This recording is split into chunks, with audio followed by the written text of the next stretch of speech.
Whether the team is giving us the highest of highs or the bluest of blues, we'll cover it all here on Commanders Nightly News. I, of course, am your host, Louie T. Thank you for joining me.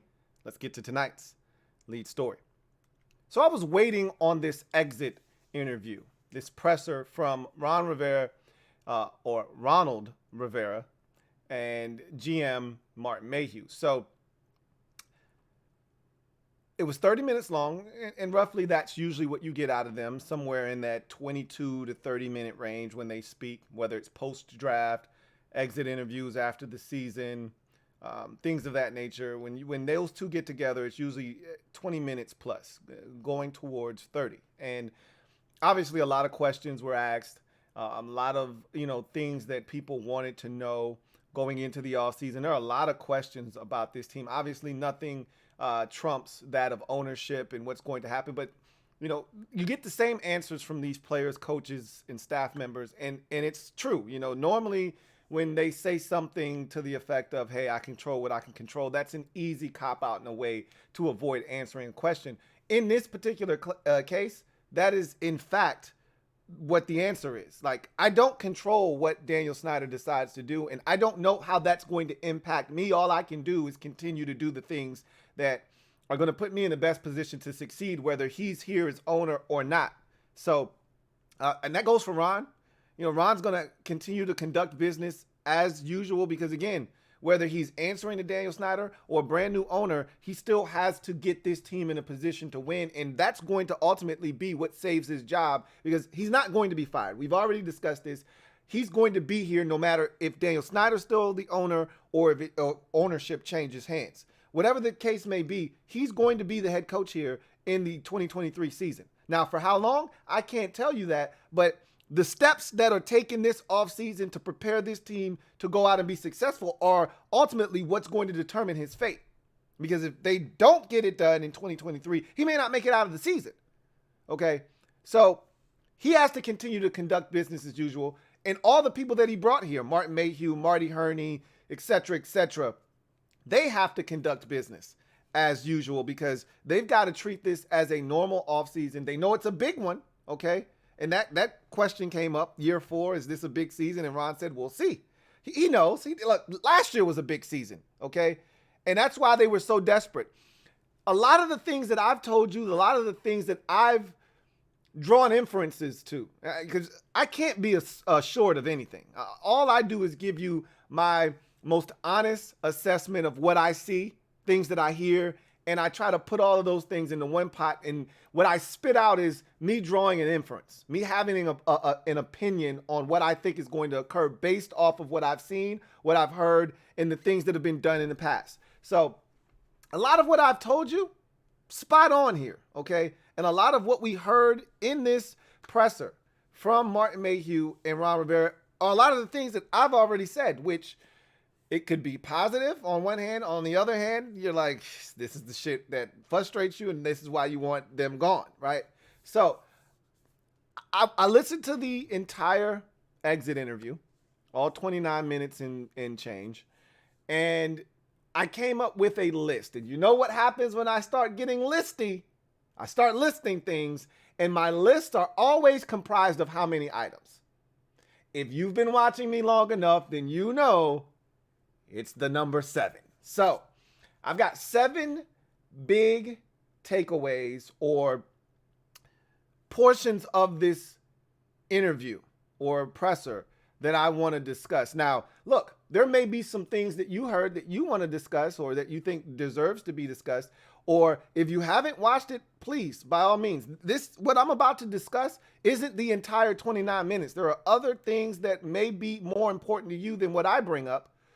Go do yourself a favor and listen for yourself, okay? 29 minutes. If you've got 29 minutes, you got 30 minutes of time, to spare, or you're doing something, you need some background noise, turn it on, right? However, I'm going to give you what I deem to be the 7 biggest topics from this presser that I think most fans would like to get an answer for going into the offseason, which you weren't going to get today. You weren't going to get that today. But anyway, I digress. Let's dive in. The first thing I think everyone cares about, outside of ownership, which again, the players, coaching staff to a man have all said the same thing, and I think it rings true. I don't know. I don't control any of that. And so I'm just going to control what I can control. I think that's the right answer. That's the answer they should give. And that's what we're going to continue to go with. So we don't need to discuss Daniel Snyder. We know that's the biggest offseason topic for any Washington fan. He needs to be gone in order for this team to take any steps forward. He has to be out of the organization for good. So the first order of business is Scott Turner. For us as fans, that's the bone that we have, right? That's the bone that we're gnawing on. That's the one that we keep digging up out of the ground, because in order for this team to be successful, there's a number of things that have transpired in Ron's 3 years here, okay? The defense has been up and down, right? Really good year one, really porous, and then kind of got their shit together towards the end of year two, but still was very disappointing. Year three, back to being a really good unit, especially after, the slow start, but really a good unit, and gave us a chance and kept us in ball games for the most part throughout the 2022 season. So the defense has been up and down, but it's been more good than bad, okay? And with the defense that we've played over the life of Ron's tenure, you can win ball games and make it to the playoffs. We should have been in the playoffs 2 out of 3 years with Ron, okay? However, the consistent bugaboo for this team, and you can point to a number of different things if you want to harp on Ronald's, in-game adjustments or lack thereof, or you want to harp on Ron's inability to manage the game, timeouts, etc., challenge flags, things of that nature, go right ahead. But the most consistent problem with this team over Ron's tenure has been the offense. Now, it started out, I thought, actually really good in 2020. Again, the situational awareness has always been lacking. However, I thought with the weapons and lack thereof that he was given in his first season, Scott Turner, I thought, actually did a solid job, okay? Given the circumstances with the quarterback situation and the lack of weapons to get the football to, it was really just Terry, Logan Thomas, and J.D. McKissick in year one. That was it, with Antonio Gibson as a runner. And he was learning how to play the running back position in his rookie season in 2020. So it literally was those 4 guys: Antonio Gibson, J.D. McKissick, Logan Thomas, Terry McLaurin. It wasn't hard to defend this offense. 2021, they made some improvements. They still were somewhat lacking on offense because, Curtis Samuel didn't work out from a health standpoint in his first year here. Diami was a rookie. And so it was still, Logan gets hurt. So the tight end position was compromised. You really didn't get anything out of anybody other than Terry yet again. And so you kind of were in the same boat from a talent perspective. J.D. McKissick was really solid until he got injured. Antonio Gibson, really solid. But I didn't think he was as good as he was in his first year. Year 3, he regressed. With more talent across the board, he regressed. And you could point to quarterback as being a factor all 3 years. Sure, knock yourself out. You can point to the offensive line regressing. It's regressed probably each and every single year they've been here, from 2020, where it was a really good line, to 2021, solid line, 2022, average at best, if not below average. Probably more so average than anything else. You can point to a number of different things, but the common thread, the constant amongst all 3 seasons, is the ineptitude of this offense led by Scott Turner. His inability to maximize the talent that he does have, his inability to be consistent in the red zone, his inability to understand what is necessary for that particular moment has killed this offense, crumbled our scoring points per game average every single year, and it has put this team in a position where it relies way too heavily on its defense, which has never been elite. Only really good, never been elite. You can't rely on really good defenses. You can lean on an elite defense. You can't lean on a really good defense, because they're going to give up things that you're not in a position to give up when your offense is as bad as Washington's has been for 3 years. Scott Turner is the source of frustration for most fans. He is public enemy number 1. Thus, Ron was asked about the job that Scott Turner did in 2022. And it was one of the all-time quotes that I've heard from Ronald. And it wasn't a ringing endorsement. As a matter of fact, I've been very adamant that Scott Turner's going to return. I still feel this way. But after listening to the comment that he made about Scott Turner, it sounded like a man that easily could be fired this offseason. I don't think it's going to transpire, though. If you were putting it at a percentage when the season first ended, I was like, oh, 80% chance Scott Turner's back, 20% chance he's fired. After hearing Ronald, that number is waned a bit. It's more like 65-35 now. I still think Scott Turner's going to be back, but it's going closer towards 50-50, right? When asked about Scott Turner's job and the job he did in 2022, Ronald said he did the things that he wanted to do. What? Wait a minute. What? He did the things that he wanted to do? What the hell does that even mean? Anyway, like, I want to go to the store, so I went to the store. Okay. As a play caller, you want to score touchdowns. We didn't score touchdowns. You want to score on every possession. We didn't score on every possession. I seriously doubt that he did the things that he wanted to do. Now, maybe he called the plays that he wanted to call, because that's been one of the gripes that I've had as a fan, is that he's too damn stubborn with trying to fit players into his scheme and system instead of saying, hey, these are the guys that we have. Here's what they do best. Let's do that. That's been my problem with him all along, going back to his first year here, is that he wasn't taking advantage of what guys did best. You know, I'm going to talk about the exit interviews a little bit later on. And one of the guys that spoke was Logan Thomas. And Logan Thomas's wife had a post on Instagram. And it essentially said that, you know, damn, my husband's a pretty good football player and really didn't get the football this year. And you know what? Didn't even get any opportunities in the red zone. And I can't understand for the life of me why. And I said to myself, wife, job well done. And you know what's crazy to me is that some of these wives, they get it more than Scott Turner does. You know, I'm not a big fan of Jen Leno. Not a big fan of hers at all, as a matter of fact. That said, she makes some really good points on socials from time to time. A lot of the complaints, her husband's biggest complaint was, and he said it after the season in his exit interview, I'm telling you, I could probably guess who the 9 players were that had some things to say off the record about Scott Turner. Or anonymously, I should say. Not off the record, but anonymously had something to say about play calling. I bet you I could come close. I may not get all 9 of them. I probably could get you 6 or 7 of them. Anyway, I think the players are somewhat frustrated. I think Ron has had players voice their frustration to him about the play calling and the inconsistencies with it. I do think it's something that they want to address, but I think he's going to address it with Scotty. Instead of getting rid of Scotty, he's going to talk to him about trying to be more consistent. I think he's going to give Scotty one more chance, give Scotty one more chance, which we don't want. He's had enough chances, frankly. But that was not a ringing endorsement. That's like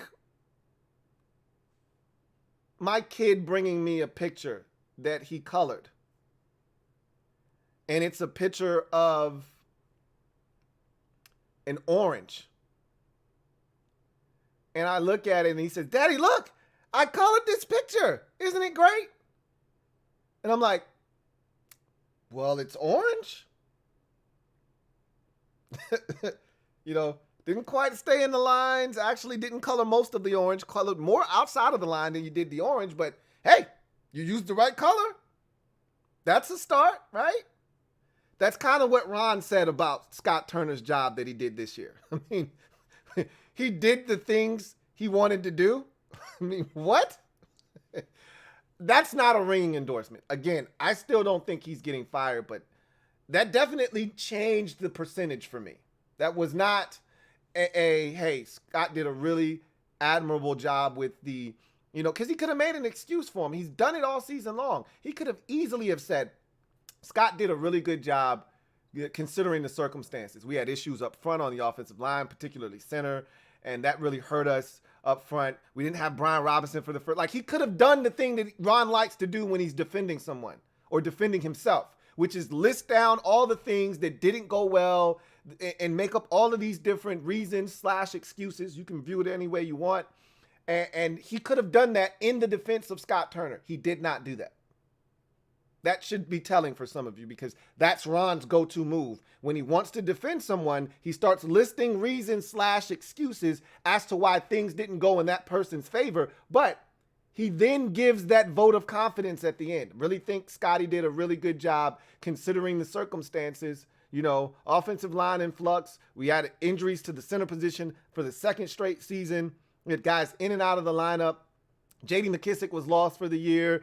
You have injuries to both of your running backs. You don't even have your running back for the first 5 games of the season. We were 2-to-1 pass to run ratio at the beginning of the season with Carson Wentz. So he had to deal with so many different things, and I thought he did a really good job considering the circumstances. He could have said that. That would have scared me, right? He did not say that. He just said he did some things that he wanted to do, or he did the things he wanted to do. Okay, which I still don't even know what the hell that means, but okay. Just know Scott Turner could be fired. I don't think it's going to happen, but it's more of a realistic possibility than I initially thought. Just keep that in mind. Next takeaway on my list of the best from the Ronald and Martin Mayhew presser. Daron Payne and Cam Curl, to me, come in at number 2 on this list of things because they're such big topics of discussion. I'd also throw Cole Holcomb in there, even though no one asked about Cole Holcomb. He clearly wants to be back. We'll talk about him when we get to the exit interviews. They didn't divulge much, and they shouldn't, okay? And Ron, essentially, after being asked about Cam Curl towards the end of the presser, he pretty much explained, look, dude, you guys are asking me really, pointed questions that you're looking for specific answers out of me that I can't give you. This is a negotiation. And in a negotiation, you can't blink. You can't give the other side ammunition, because if you do, they're going to throw it in your face.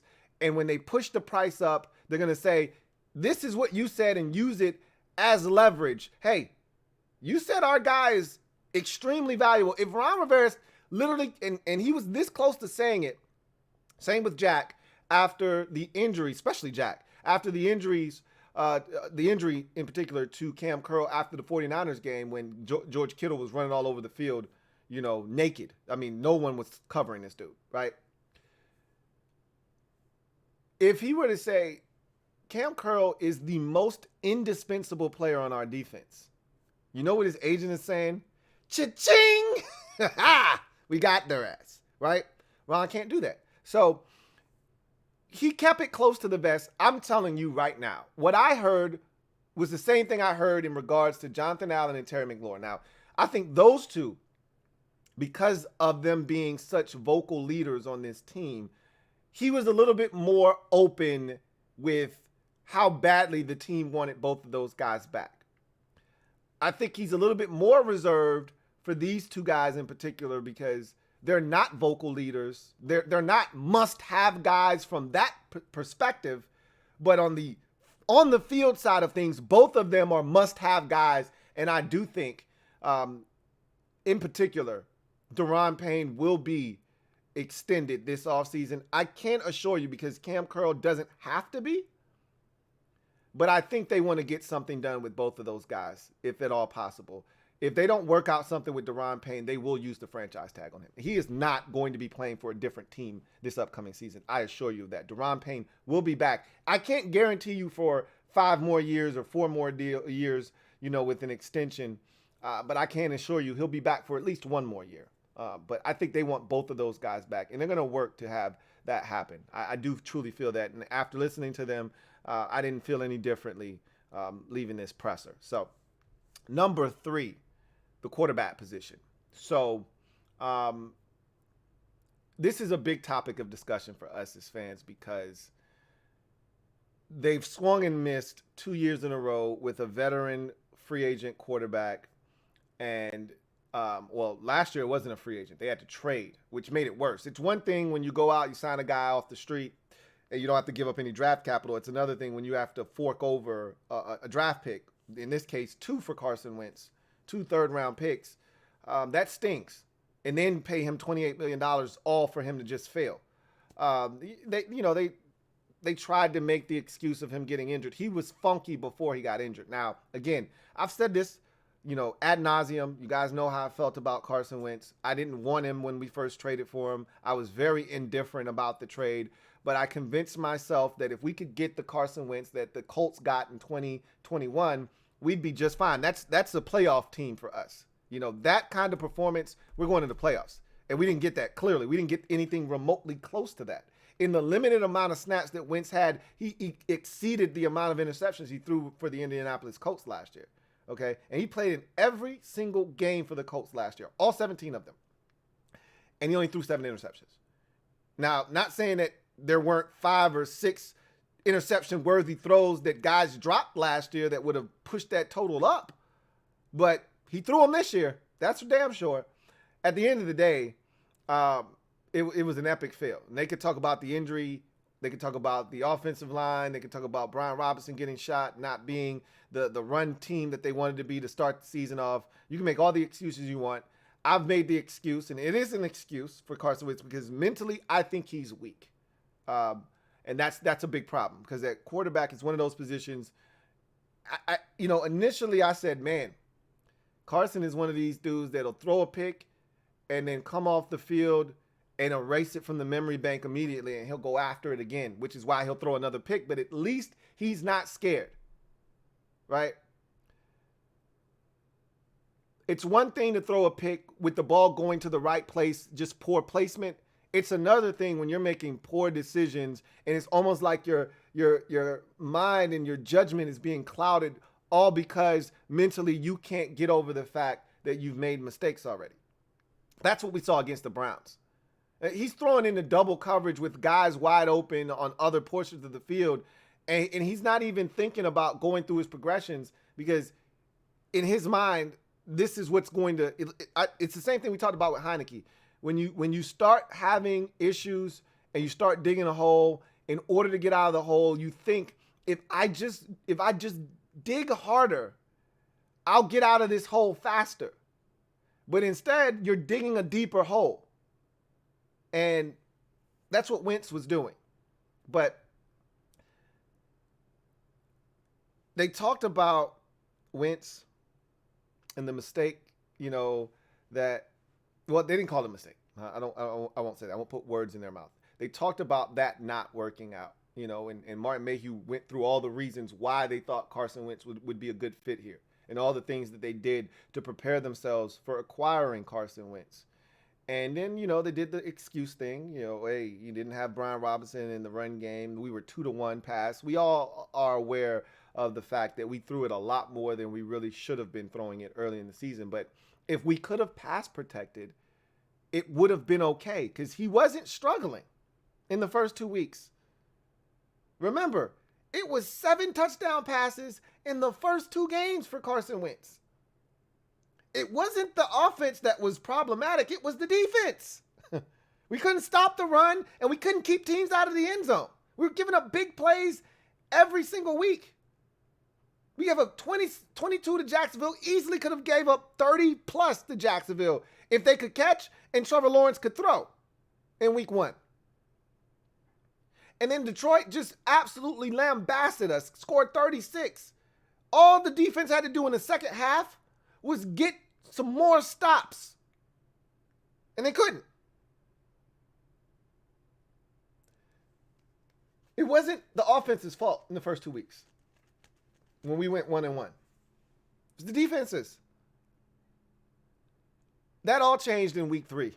when the injuries started to, amass and we started to have to, get into the depth of the offensive line and shit started to go sideways. And that's when Wentz lost his confidence and he never regained it. It didn't work.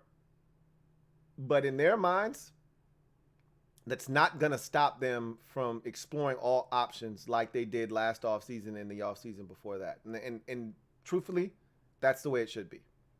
You can't allow a failure or two to stop you. Now, we can talk about insanity, and that's doing the same thing over and over again and expecting different results, but that's not what this is. You can't stop taking swings at the quarterback position just because you failed.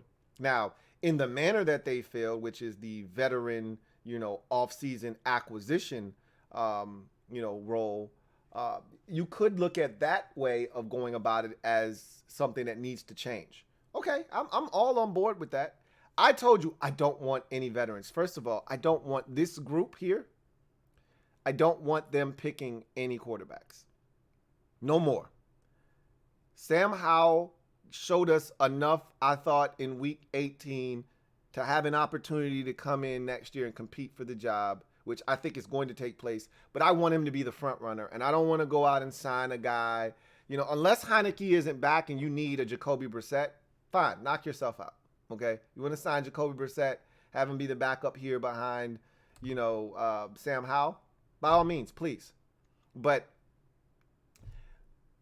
I don't want a Jimmy Garoppolo, Derek Carr type here in Washington. I'm over that. And I don't want this group, this brain trust of Marty Hurney, Martin Mayhew, Ronald Rivera and company, I don't want them selecting any more quarterbacks.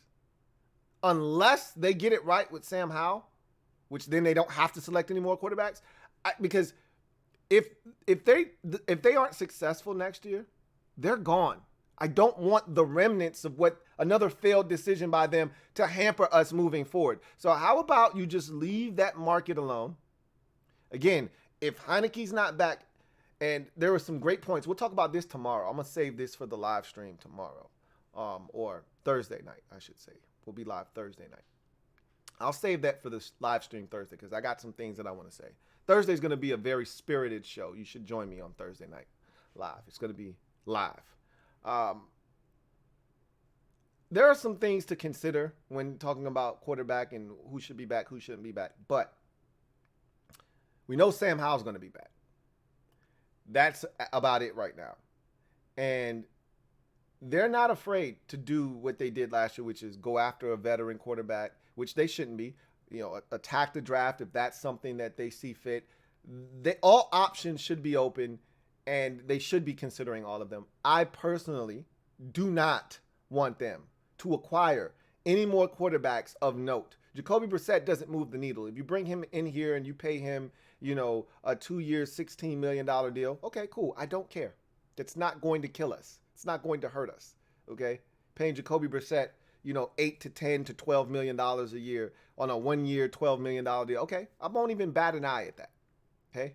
That's what you want to do, knock yourself out, because that doesn't have long-term ramifications that the next group will have to deal with. You draft a quarterback in the second round or a first-round quarterback, especially a first-round quarterback.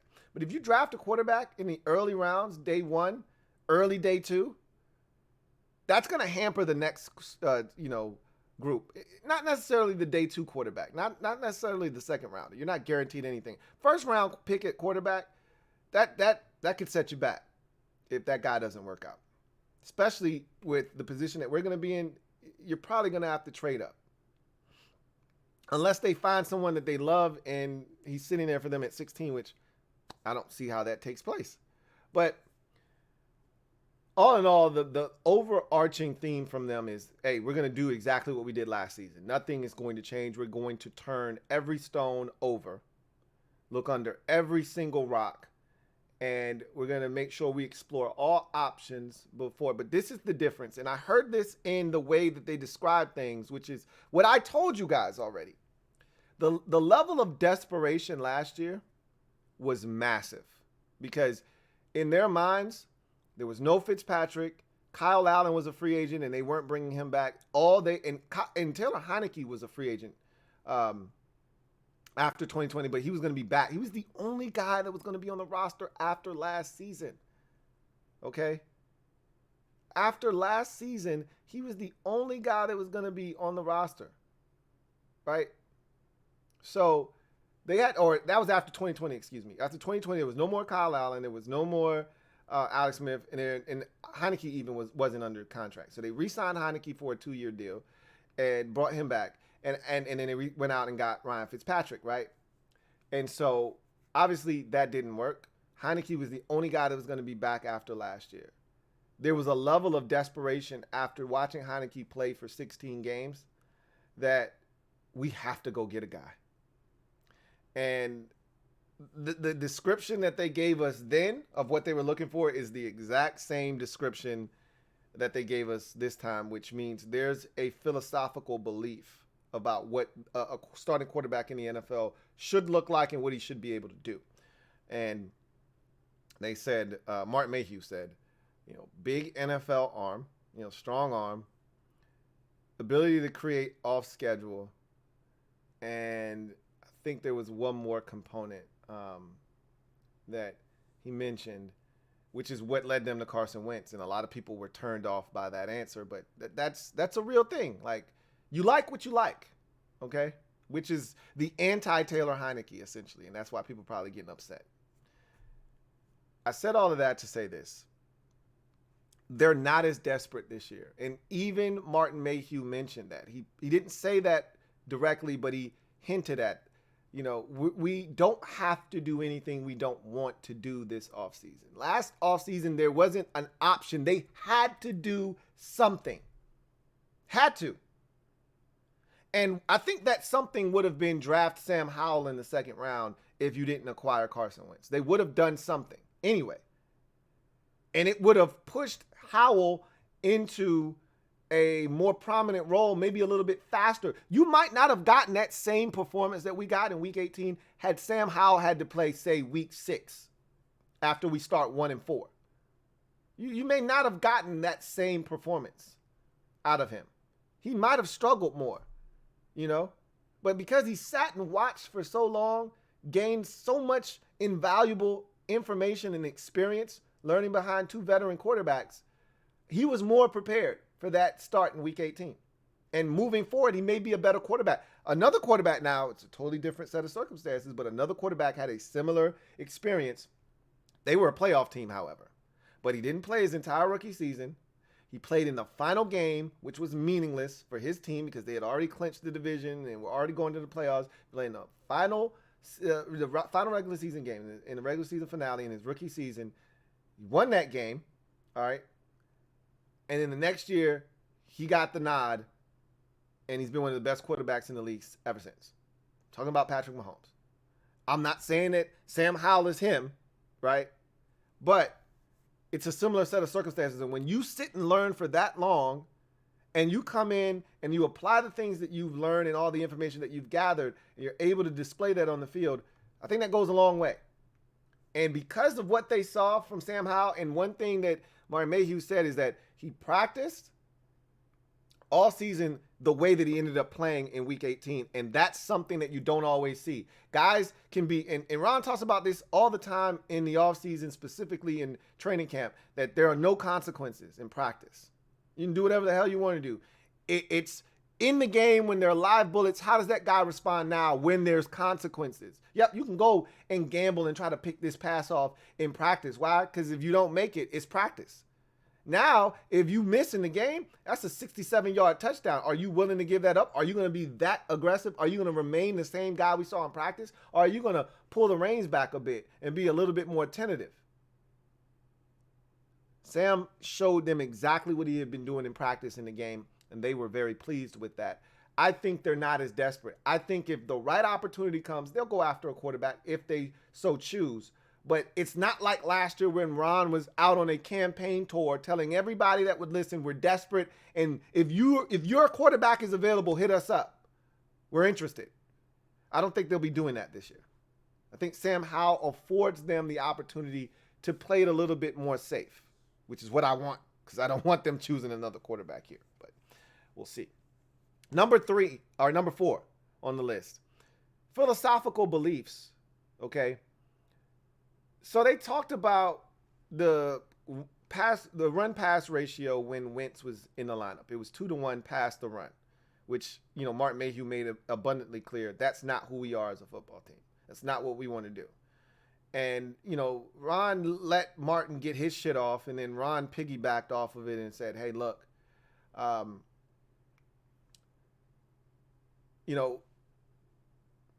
this is what I think wins in football. The teams that ultimately are around at season's end and are playing for Lombardi's, these are teams that run the football for over 1,000 yards, and that's not hard to do in today's NFL, especially if your quarterback's mobile. All you got to have is an average running back that gets you to 600-700 yards, 800 yards rushing, and you toss in, because you're going to have 2 backs more likely than not. Even if your starter is an 800-yard rusher, you're going to have another back that's going to get you 200 or 300 yards. And then your quarterback, if he's mobile, which in today's NFL, there are more mobile quarterbacks than the quarterbacks that aren't. So most teams have mobile quarterbacks. That guy's going to get you 100 or 200 yards rushing. And so it's not hard collectively as a team, which I thought was a farce by Ron. Run the football, you have 1,000 yards rushing. All you have to do is average 63 yards a game. Or that used to be the number when it was 16 to get to 1,000. Like, that's nothing. And now it's 17. That number comes down probably to 58 yards a game or something like that. Like, you don't need a lot of yards per game to get to 1,000, okay? That said, Martin Mayhew talked about, and remember, I've said this, the thing that bothers me at times with our staff is it's so old school. We are stuck in the stone age of football. And, we're just, you can tell our coaches have a philosophical belief and a mindset of how football should be played, because this is how it was played when they played. You see it with Jack Del Rio. You see it with Ron Rivera. And it's frustrating at times. And that philosophical belief goes all the way up to the GM with Martin Mayhew. And that's why Ron hired him, because they see things most of the time, as we saw in the draft video. Martin Mayhew wanted to take Kenyon Green, and Marty Herney and Ron were like, Kenyon Green? No, we're taking Jahan Dotson. What are you talking about, man? No. So obviously, they share a lot of the same beliefs, but clearly they want to run the football, and they think winning time of possession is great, and all of that is fine. Martin Mayhew went into this long spiel about winning time of possession, keeping your defense off the field. These are things that we did this season. You still got to score points, and points come through the passing game unless you can run it effectively in the red zone, which we cannot. So I hear what they're saying. To me, they're stuck in the 80s and the 90s when they played. This league is not about running the football and being hard-nosed. A lot of y'all are stuck in that mindset, older fans especially. You're like them. You still are thinking like the Hogs, and like that shit's over, man. Like, that doesn't exist anymore. Tennessee Titans, Cleveland Browns, they're teams that still run the football, but they're not winning Super Bowls. The Browns, if Watson gets back to, what he once was, they'll really put that theory to test, because with the Titans, you could always go back to Ryan Tannehill and say, well, you're not going to win with him. Well, the Browns, they're going to have a quarterback that we viewed at one point as a top 7 quarterback in this league, potentially top 5. And if he gets back to that with the ground game and their philosophical beliefs, we'll see if a team can take a dominant run game all the way to the Super Bowl. But it's the Chiefs and their imaginative offense and them throwing it all around the yard. It's the Bills with Josh Allen, who at times can turn into a running back, but they're throwing that shit all over the yard. There are games where they ignore the run game altogether, okay? These are the best teams in football. Now, the Bengals do run it, and they consistently run it, but it's nothing for Joe Burrow to go out and sling it 46 times. Nothing for him to do that. Okay? Nothing. So don't talk to me about the physicality of football. Look, all that stuff still exists, and running a football still works. And again, but you got to be able to throw it. And he talked about at the end of the season with Sam Howell's start, we were 2-to-1 run to pass ratio, and that's how it should be. Who the hell are you beating doing that shit? Don't come at me with none of that shit. Your facts are backwards. Okay? It shouldn't be 2-to-1 on either side. How about we split the difference? 1.5-to-1. Right? Like, it doesn't have to be one or the other. We can be balanced. But I think passing should trump rushing. That's the day and age that we live in. Not the opposite. That bothers me a bit, but that's the way they think. I've said this. They have an old school way of going about it. I think it's archaic, and we're going to continue to struggle from a points per game perspective with that kind of mindset, especially because you're not getting as many possessions when you do that. And if you're not scoring touchdowns, like this is the problem with us, is we're getting the ball down the field, you know? And I talked about it this year. I called it the vortex from 40 to 40, where it's like shit just always went wrong for us. But when we got out of the vortex on the other side of the field in plus territory, we usually got it down inside the 10-yard line. You know how many 20-something yard field goals we kicked this year? It's frustrating. Anyway, Taylor Heinicke was another topic of discussion, and Martin Mayhew had effusive praise for Taylor Heinicke. He said, look, I think he was, heavily responsible for saving our season. Like, he gave Taylor Heinicke his flowers. He deserves it. A lot of, fans, I think, go overboard with the praise of Taylor Heinicke. No one's saying that he didn't save the season. Like, if we kept going down the path that we were going on, this season would have been over in October. Every one of us is aware of this. Even the most staunch Taylor Heinicke hater and detractor will tell you Heinicke did some good things, and it may be a backhanded compliment where they say we won games in spite of him. You can say whatever you want, but the fact remains he won us games. Yeah, he may have put us in some tough spots, but he bailed us out of them too. And so you go both ways with that. He threw a back-breaking pick against Indy to put the Colts up by 9, but then he put together 2 drives, including a couple of big fourth down conversions that allowed us to win that game 17-16. Yeah, I get it. You can look at it from both sides of the coin. However, at the end of the day, Heinicke is still a backup. They view him as such. Heinicke even views himself as such. I read a quote from Heinicke the other day where he said, I love starting, and I would love nothing more but to get that opportunity, but I'm very comfortable being in a backup role. He understands, like, look, I was on my sister's couch. Beggars can't be choosers. I'm cool being a backup. If he thought he was really a starter, he wouldn't be making statements like that. He understands his role. He knows what's really good. I think they want Taylor Heinicke back. I want Taylor Heinicke back. Now, some people have posed some interesting comments to me that make a lot of sense, and we will discuss those on Thursday night. But all in all, they sound like they are prepared to offer Taylor Heinicke a solid, deal in the offseason, and he can take it or not take it. I'm telling y'all right now, there's some of y'all that are just drunk. Sport Rack having him, valued at $19 million a year. Are you crazy? The best backups in the league aren't even making that kind of money. You think Taylor Heinicke's going to make that money? Yeah, right.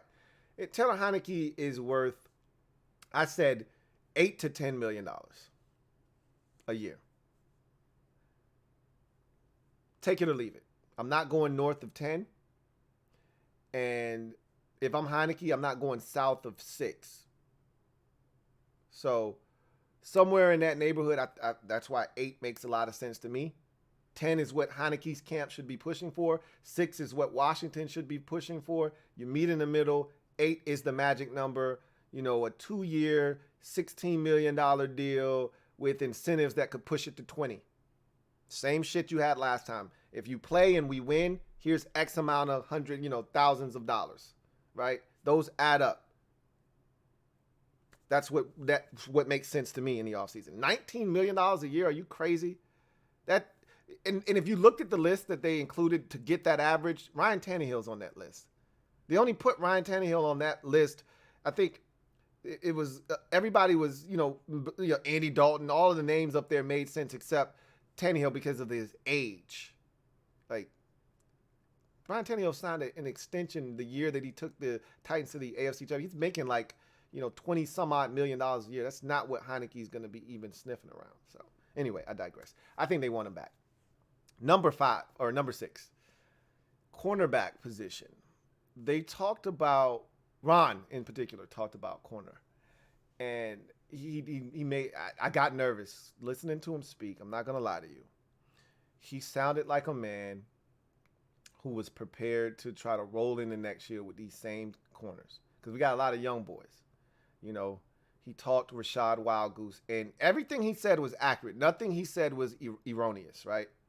So I wasn't upset at what he was saying. He was like, look, Kendall Fuller, Benjamin St. Juste, those guys, were really solid for us this year. We love what they brought to the table.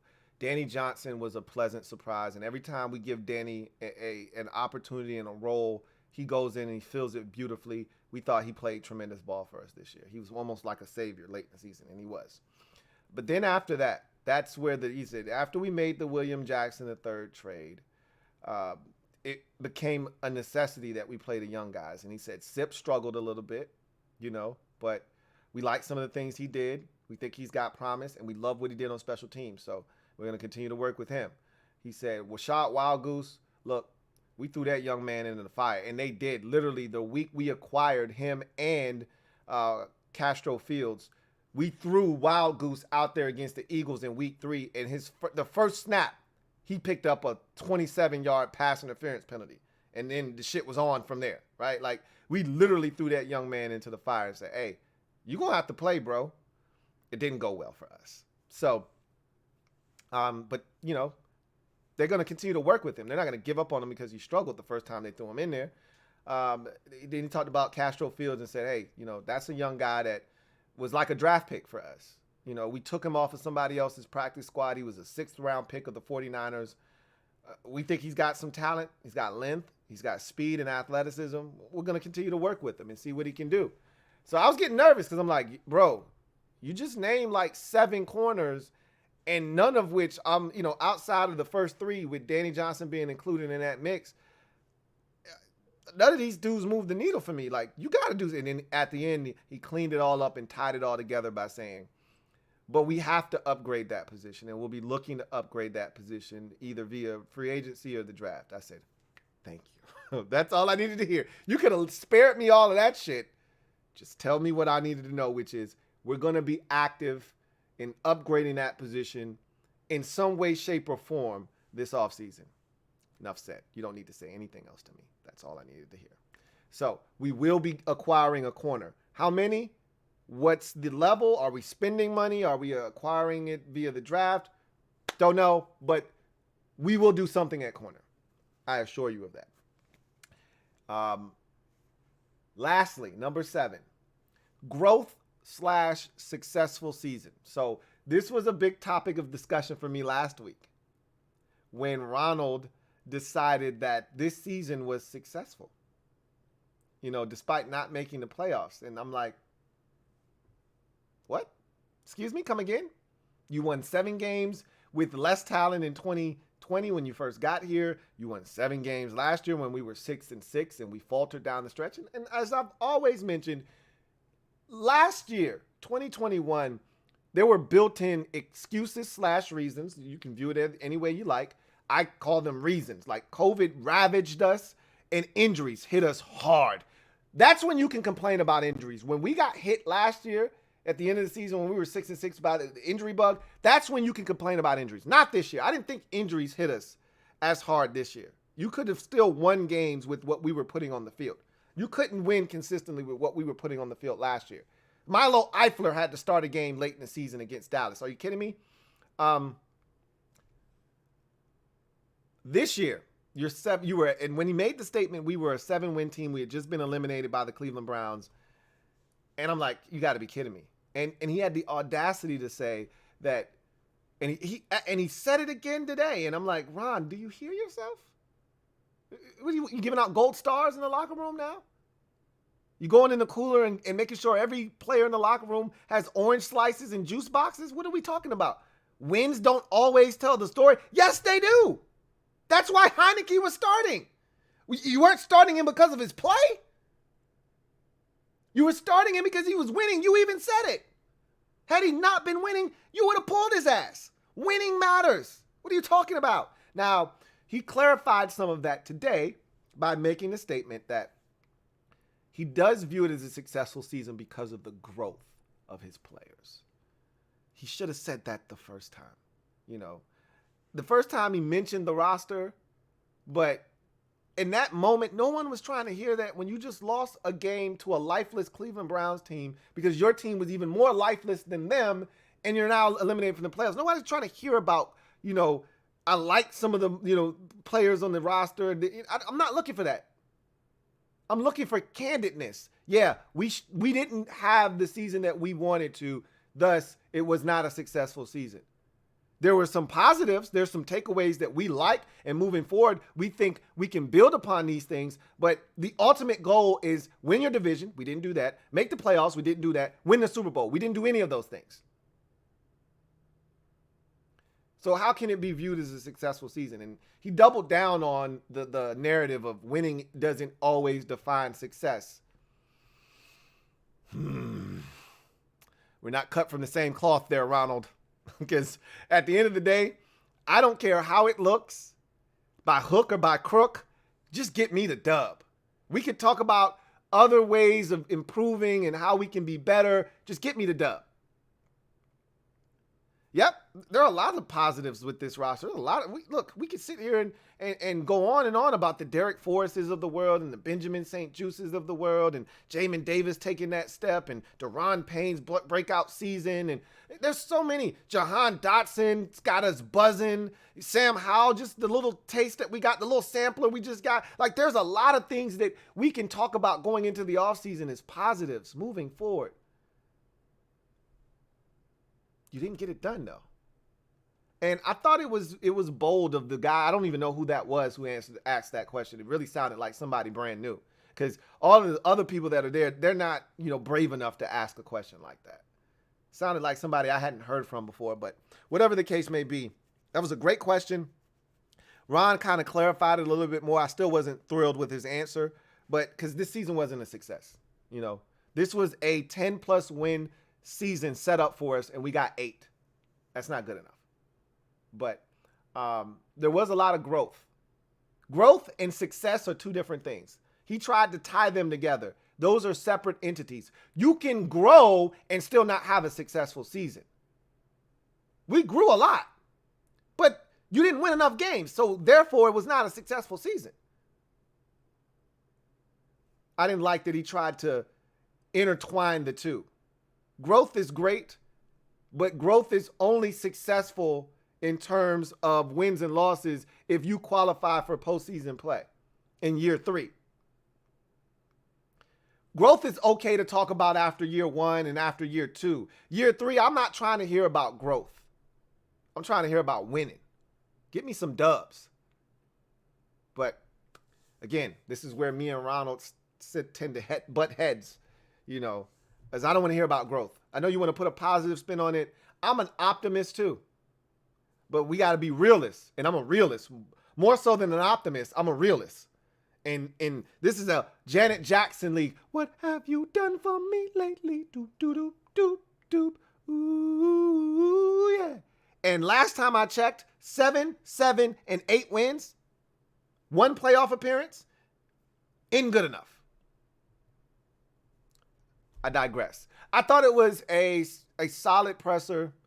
You can glean from it what you want. At the end of the day, I get a kick out of the fan base because when you don't like someone, you don't care what they say. You're not going to like them, and you're not going to like what they say. They could give you a compliment. When you on your hating shit, when you on that I don't care, get his ass out of here shit, you don't hear the compliment. You just hear noise, you know? Ron could be like, yo, that's a dope sweater, man. I really like your sweater that you're wearing. You could be like, yeah, this man, Ron, trying to be on my jock, man. Shut up, Ron. He just gave you a compliment. Just told you he liked your sweater, and you telling Ron to shut up because he on your jock now. This press conference, I thought that it was well done. They didn't disclose anything. They didn't give anything away. I think some of you wanted them definitively to tell you they were going to retain the services of Daron Payne and Cam Curl. They're not going to do that, and they shouldn't do that. Anyway, I digress. Let's move on to in other news. We'll get through this quickly. 16 players on the team spoke for exit interviews on Monday. 16, and I listened to every single one of them, from Sam Howell, Terry McLaurin, and Jahan Dotson and Chase Young, all the way to Tyler Larson. Okay, listen to all 16 of them. You know, and Ron, talked about some players that were absent from the media scrum at the end that weren't made available. One of them was Carson Wentz, that was not made available. And I don't think that's on accident. I don't think he had anything that he, quote unquote, needed to handle. They just didn't want to put him through the ringer, because if he were made available, he was going to be asked a lot of questions that he didn't have the answers to. And frankly, he would have been shitted on. I mean, we saw the kind of shit he went through last year when he was coming off of 27 touchdown passes and 7 interceptions. Okay. Imagine what he would have been asked on the way out after, turning in a 2-5, performance as a starter here in Washington, with a 3 interception game being the last performance that he had. Trust and believe he would have been asked everything under the sun, and they just didn't want to expose him to that. He's not going to be back. They didn't feel the need to embarrass him any further. So they said, hey, you go ahead. You go home. Don't worry about it.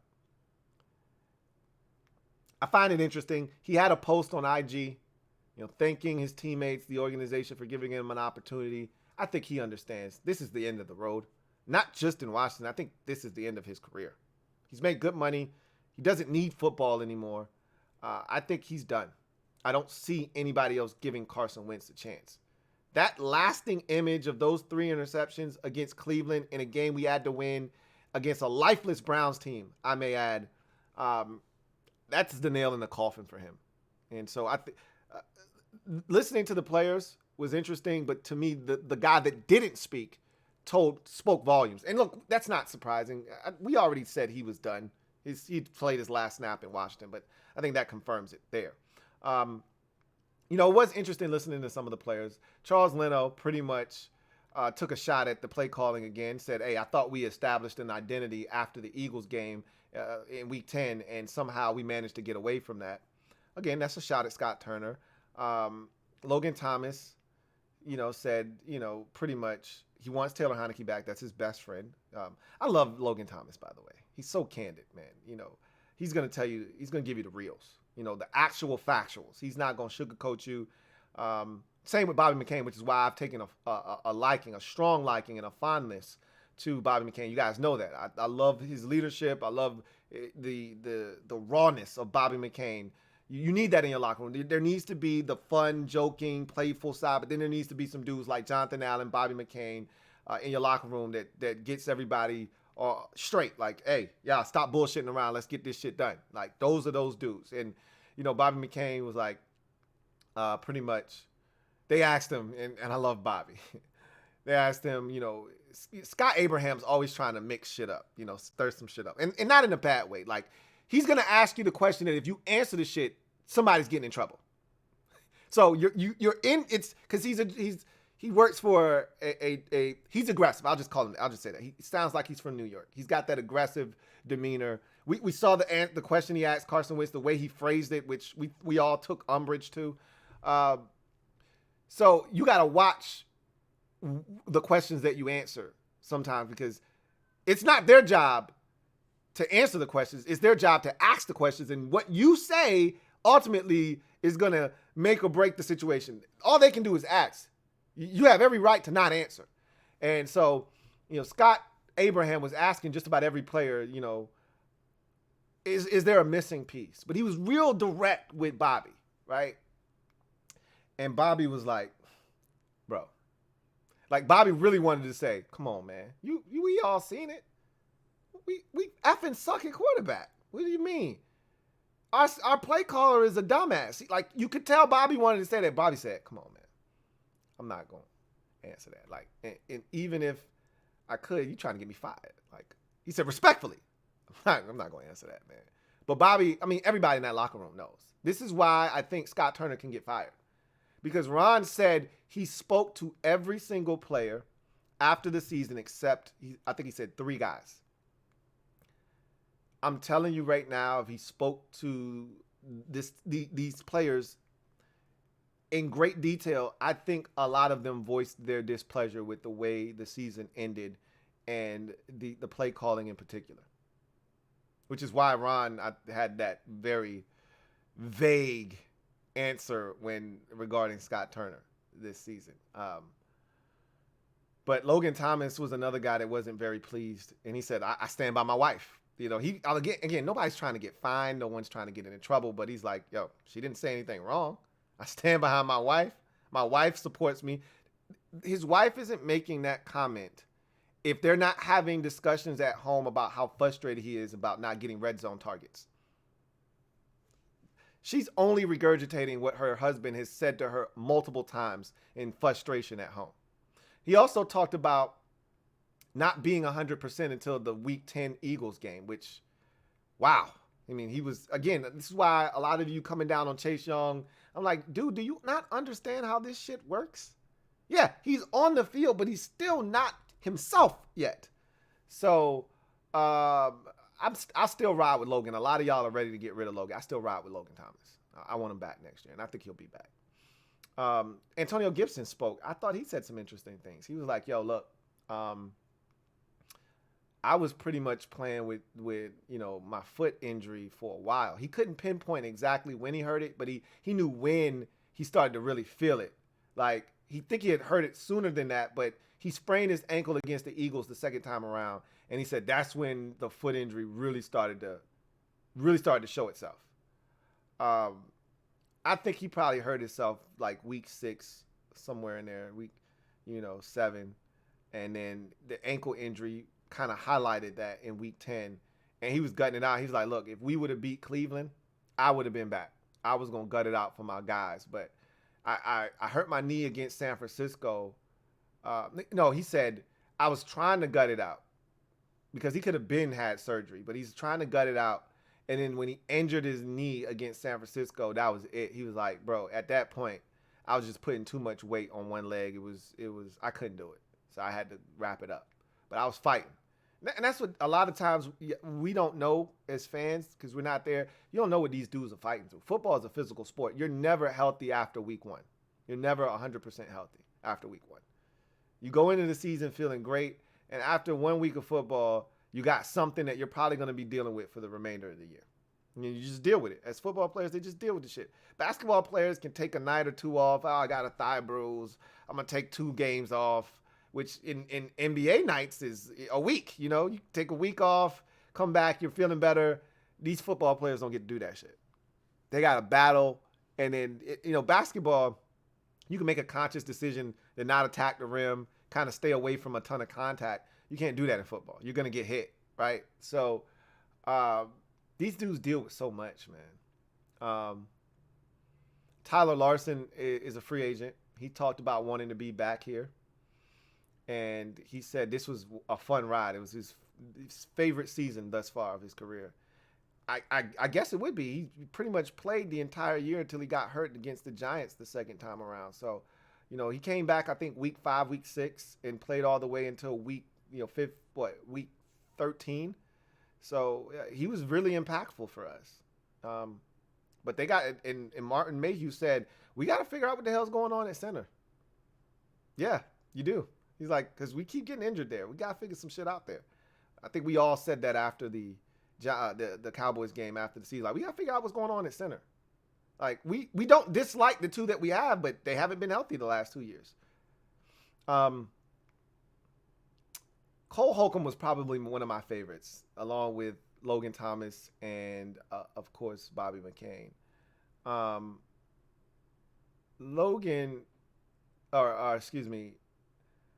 Cole Holcomb, free agent again. So he's just like Tyler Larson. They're going to have to make a decision there. He wants to be back. I think they want him back. So I think he'll be back. But he talked about Jamin Davis's growth. He talked about just feeling like we were getting into our stride against Green Bay when he got hurt in week 7. And he said that he was so proud of Khaleke Hudson, you know, for getting that opportunity. And see, we didn't know this. Khaleke was going through a personal tragedy. I think somebody close to him, a friend, a family member, was killed in the game leading up to Dallas. But beyond that, I talked about Khaleke getting cut. Like, remember, I said Khaleke's going to make the team because we just don't have anybody at linebacker. And he got cut. And so that was, you know, him having to persevere, right? And so he's like, I'm so proud of him. I'm so happy for him. And you saw the emotion from Khaleke Hudson during the, you know, the post-game speech when he got the game ball. And you can see him starting to get emotional. So there was definitely more there. And Cole kind of let us in that, you know, there was a death there. You know, there was something tragic that happened. And he was able to go out and use that as fuel on the football field. And I'm happy for him. And I want to see him get an opportunity next year. But there should be a role for him. And I've been saying that for 3 years now. Like, there should be a role for a guy like Khaleke Hudson. He has a specific set of skills that allows him to play on Sundays, even if it's in a base package or, excuse me, in a sub package. He should be on the field in some capacity. But the thing that I think most of you enjoyed the most was Cole Holcomb saying, I fucking hate the Cowboys. They blanked it out and he said, excuse my language. But I played it back 4 times because I'm like, I got to hear what he said. And he said, I fucking hate the Cowboys. I didn't realize. So on that note, I did not realize how much that has been embedded in these players because you don't really see it. We don't hear about it. The players downplay it when the media asks about the rivalry or ask about Dallas. They just treat it like it's another game. You don't hear players vocally expressing, nah, I fucking hate Dallas. Cole Holcomb did that. And you know what? Ron made it abundantly clear. We can't stand these dudes over here. Like, he said it was that much more important because it was Dallas. You heard it in the post-game presser, and you heard it in the post-game speech, and he's repeated it at least 3 or 4 times. It was Dallas, so it felt that much better. And there's a lot of players in the locker room that I'm hearing that from, like, yeah, it was Dallas. I'm like, okay. So there is something that's still there. That's good to know. But I want Cole back. I think Cole will be back. And it's going to be an interesting offseason. Very, very interesting offseason, to say the least. But enough of me jibber-jabbering. We can talk about this more at greater length and detail on Thursday night when we're live. Until then, though, you can catch me live tonight with Rio on his channel, along with Ed Oliver and Rico. And so we're going to chop it up, talk about this season in greater detail, the disappointing end to the season, and what the future holds for this franchise. So it should be a lot of fun. Come check us out. And I look forward to chopping it up with you guys there and back here on the Louie T Network on Thursday night. Until then, you guys have a good one. Take care. God bless. And good night. Here comes the diesel. Here comes the diesel. There's the snap, hand to Riggins. Good hold. He's got the first down to the 40. He's gone. The 35, the 30, the 20. He's